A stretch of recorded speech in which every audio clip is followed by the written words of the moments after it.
First off, this broad is a CGI. There's nobody there. That's all behind her. But let's look at it. Remember, this is the place that burned down to the ground underwater. The only thing that can burn underwater is like magnesium or electricity. And this particularly breezy point, the majority of people that lived there or had a high concentration of firemen. Let's look at the flames here.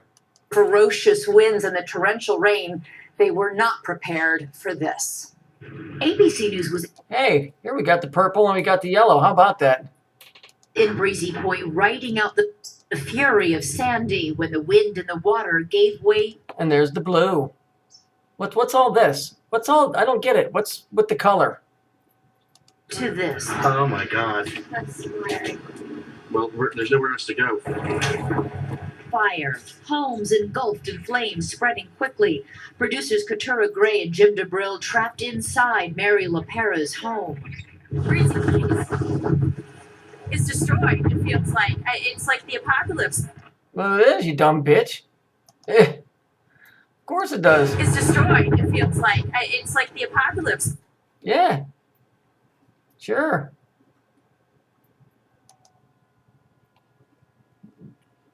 These are cars that are burning underwater. Complete darkness, a full-scale evacuation unfolds. By morning, more than 100 homes were burned, nothing left. We accompany the evacuees on a truck, holding their breath as they head back for the first time since the storm hit. Where was your home? We met Michael Quinn, whose home was destroyed in the fire. The tile over here, that was tile for the kitchen. Right there, That was the multicolored blue. Yeah, the multicolored blue. You know what? A normal person, especially women, take a lot of pride in their homes. Normal people would just be completely devastated that their entire life just was destroyed. Even though this is an old occurrence from 2012, the bottom line is this was not a storm. This was something on a much greater magnitude. It's the same stuff I keep talking about. Joanne Colella has lived here for 15 years. Of course she's lived there for 15 years because she's one of them fucking things. Her first floor has completely flooded. This is right up to the very top step. I feel totally devastated. I haven't seen anything like this in my career.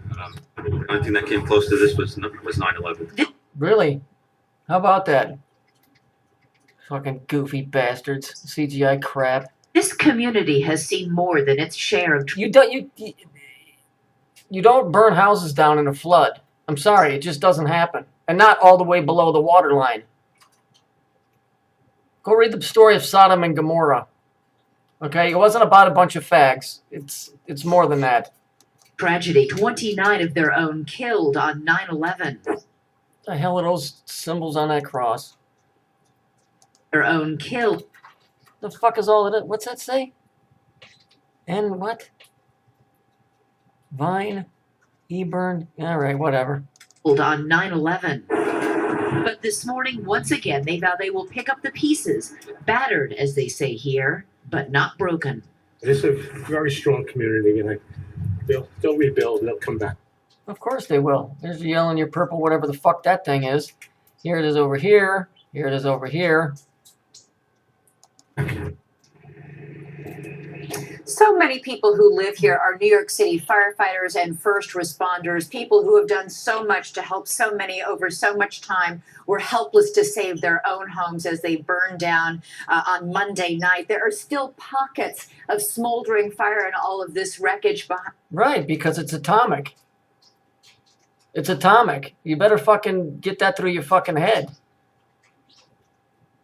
I mean, just a few moments ago, a fire engine was just pulled up over here. Yeah, what you want to do is spray water on it, because we can see that helped out real well for the rest of the homes. You fucking idiots.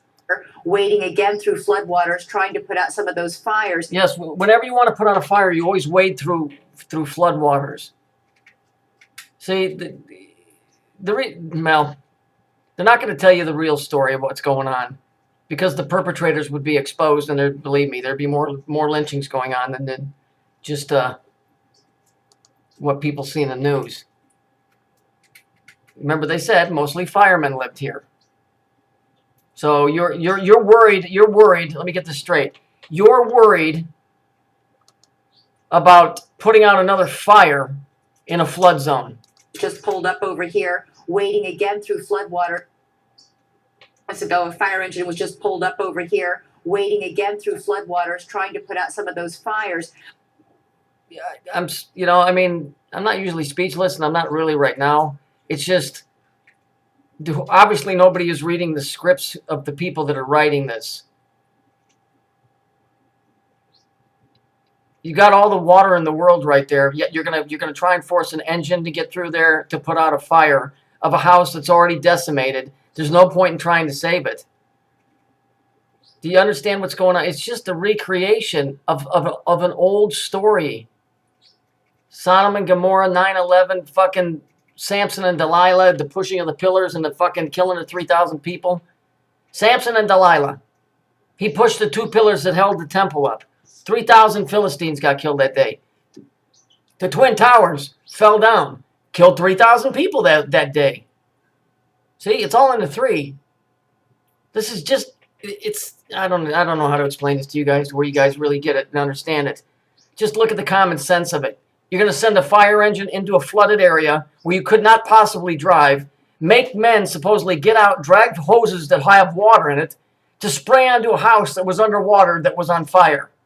Yeah, makes perfect sense.